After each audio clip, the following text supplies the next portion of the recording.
Ça a été une grande chance pour moi, montpelliérain d'origine, que d'être sélectionné pour la réalisation de cette faculté de médecine. Faculté de médecine qui me tient beaucoup à cœur, parce que même si je n'ai pas reçu l'enseignement de la médecine, un grand homme de Montpellier qui s'appelait le professeur Hervé Aran, qui était directeur du Jardin des Plantes, en tout cas était mon professeur en humanisme pendant de nombreuses années.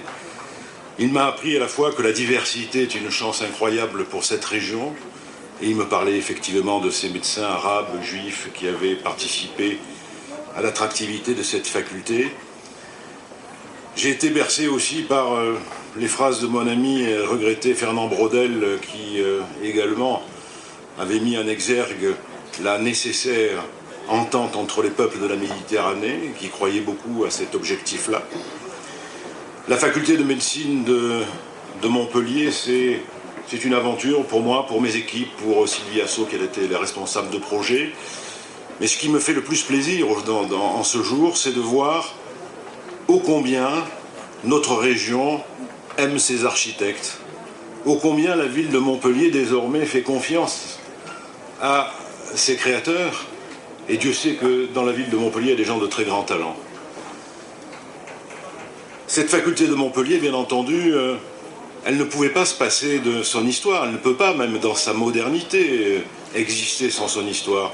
Paul Valéry disait « L'esprit de la modernité n'est que l'âme du passé », je crois à ça. Et c'est ce que j'ai essayé de traduire dans ce projet. Alors malheureusement, je souhaitais commenter quelques images, mais je vois que la lumière et les appareils ont rendu l'âme. Mais vous dire simplement quelques mots, cette faculté c'est 12 000 mètres carrés de plancher avec de nombreux amphithéâtres et surtout ces salles d'excellence voulues dès l'origine par Jacques Touchon et surtout par le doyen Jacques Bringer. Donc une faculté qui va tenir compte sur le plan du symbole de son passé prestigieux, mais surtout qui va être à la pointe totale dans les moyens techniques et technologiques qui vont être mis en œuvre. Cette faculté, c'est également un endroit de rencontre. Et il est nécessaire que l'architecture soit à la rencontre des professeurs, des enseignants, des praticiens, de façon à ce qu'elle soit un lieu d'échange où la médecine et les valeurs humaines seront l'accompagnatrice du projet architectural. Ce qui est formidable aussi, c'est qu'aujourd'hui on commence, c'est la première pierre, mais déjà les travaux sont en place.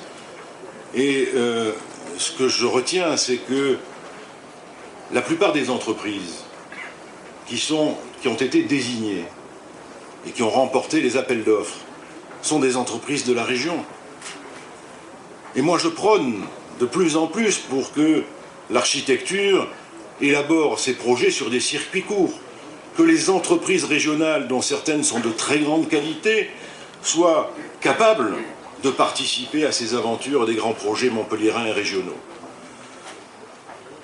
Cette faculté, je l'espère, encore une fois, sera un pôle d'excellence et j'espère qu'elle permettra à tous les étudiants, mais également à tous les gens qui vont concourir à cet enseignement, que ce soit les enseignants, que ce soit les praticiens, de porter très haut et encore pour des siècles, les valeurs de cette extraordinaire ville de Montpellier et de cette région admirable.